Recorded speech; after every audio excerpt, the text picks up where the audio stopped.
আসসালামু আলাইকুম। আমি নূর রাসেল আছি আপনাদের সাথে।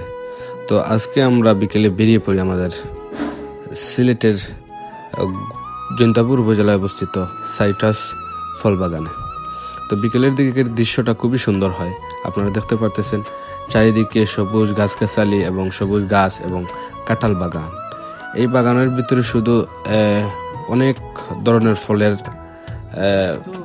ফল দেখতে পারবেন যদি কখনো আপনারা যান।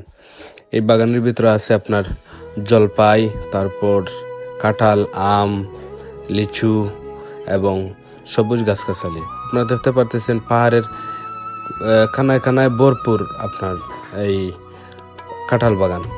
তো আরও দেখতে পারতেছেন সবুজ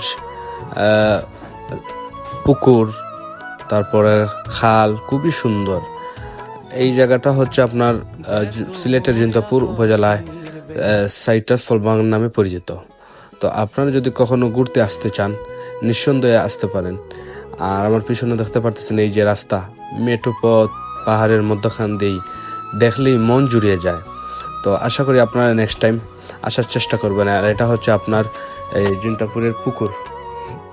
তো পুকুর আমার সাথে ছিল আমার এক ছোট ভাই, তার মাধ্যমে এখানে ঢোকা। আর আপনারা দেখতে পাচ্ছেন এই পুকুরের দৃশ্যগুলো সত্যি অসাধারণ। যে কোনো কারো মন জুড়িয়ে যাবে। আপনারা কখনো আসলে নিরাশ হবেন না এই জায়গায়।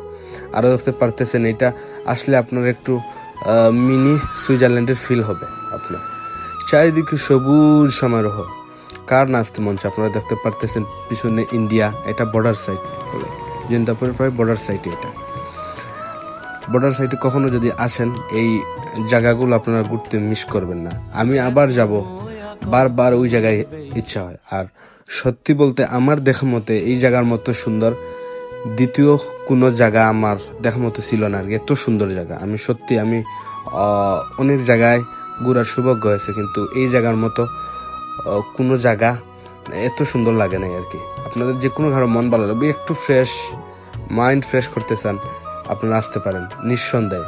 এত সুন্দর একটা প্লেস, আপনার আসলেই বারবার আসতে এই জায়গায় মন চাইবে। আরও দেখতে পারতেছেন এই জায়গার মেঠো পথ, পাহাড়ি পুরো একটা, আপনি মনে হবেন এই পাহাড়গুলো দেখতে পারতেছেন আমার সামনে। এই পাহাড় যেটা দেখতে পাচ্ছেন এটা আরো সুন্দর। আপনার বাস্তবে যখন দেখবেন তখন এটা আরো সুন্দর এবং দৃষ্টিনন্দন লাগবে। আপনারা যদি একটু বৃষ্টি না হয় আর কি, রোদ থাকে, আর ওই জায়গাটায় ভীষণ ঠান্ডা একটা জায়গা। আর আসলেই আপনার বাইরে হতে মন চাইবে না। আসলে আমার ওই জায়গা থেকে বাইরে হবার ইচ্ছা ছিল। দেখতে পাচ্ছেন দুইটা ছেলে আসছে পাহাড়ের মধ্যে খান দিয়ে। এই হলুদ ফুলের গাছটা আপনি কোন দিকে দেখবেন, যেদিকে চাইবেন ওইদিকে আপনার মন জুড়ে যাবে আর কি। এত সুন্দর একটা জায়গা। তো আমি চেষ্টা করবেন এই জায়গায় আসার জন্য। এই জায়গার লোকেশন হচ্ছে, আপনারা যদি ঢাকা থেকে কারো আসার ইচ্ছা হয় তাহলে আপনারা অবশ্যই হুমায়ুন রশিদ চত্বরে এসে নামবেন। তারপর ওই জায়গা থেকে আপনারা বাসে করে সরাসরি জৈন্তাপুর নামলেই জৈন্তাপুর বাস স্ট্যান্ড, এই জায়গার নিচে দেখবেন টমটম স্ট্যান্ড, ওই জায়গায় নামলেই আপনারা দেখতে পারবেন। আরও দেখতে পারতেছেন এটা হচ্ছে রাজা ইরা দেবীর মিলাতন নামে পরিচিত এই জায়গাগুলা। জৈন্তাপুর আসলে এই আলাদা একটা রাজ্য ছিল, আপনারা জানেন কিনা জানি না। এইগুলা কিন্তু শত শত বছর পুরনের ঐতিহ্যবাহী স্থান আর কি, স্থাপনা এখনো টিকে আছে। এগুলা এখনো আপনারা ওই রাজার আমলের, রাজা যশোমানিক ইরা দেবী মিলতন নামে এই জায়গাটা পরিচিত। আরো দেখতে পারবেন তার রাজা। আর এই আমার পিছনে যে কূপটা দেখতে পাচ্ছেন এটা রাজার বলি পাটাতন নামে পরিচিত জনমুখে আর কি। তো কখনো আপনার কারো যদি কখনো ইচ্ছে হয় আপনারা নির্বিঘ্নে আসতে পারেন। জৈন্তাপুর সত্যি ইতিহাস গেরা একটি উপজেলা সিলেটের মধ্যে। এখানে ঐতিহাসিক স্থাপনা রয়েছে আর এবং প্রাকৃতিক সৌন্দর্য, তো আপনারা যে কোনো সময় আসতে পারেন। আর জৈন্তাপুর আসার টার্গেট নিলে আপনারা সকাল থেকে যদি বের হন, ঘোরার ইচ্ছা হয়, তাহলে আপনি ঘুরতে পারবেন। ওই জায়গায় আছে আরো লালাখাল আছে, তারপর শাপলা বিল, ডিবির হাওয়ার নামে পরিচিত অনেক জায়গায় দর্শনীয় স্থান আছে। আর আমার সামনে এই যেগুলো এগুলো সব হচ্ছে ইরা দেবী মিলতন। এই ঘরটা পরে সংস্কার করা হয়, কিন্তু এটা নিয়ে অনেক বিতর্ক আছে।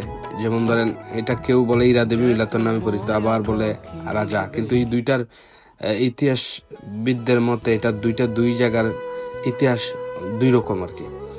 তো যাই হোক, এটা সম্পর্কে আমার বেশ কোনো ধারণা এই ঘর সম্পর্কে। তবে এটা